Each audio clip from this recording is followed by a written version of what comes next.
भंडारा येथील महिला समाज संस्थेच्या वतीनं यावर्षी देखील शारदा उत्सवाचं भव्य आयोजन करण्यात आलं होतं।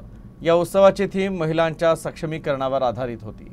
या शारदा उत्सवात एशिया कप 2025, ऑपरेशन सिंदूर आणि रणरागिणी यासारख्या प्रभावी विषयांवर सजवण्यात आलेल्या देखाव्यांनी सर्वांचं लक्ष वेधून घेतलं।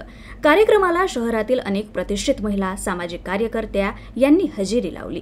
अध्यक्षांनी सर्वांना नवरात्रीच्या शुभेच्छा देत महिला एकतेचा संदेश दिला। हा उत्सव केवळ सांस्कृतिक नव्हे तर प्रेरणादायी ठरला।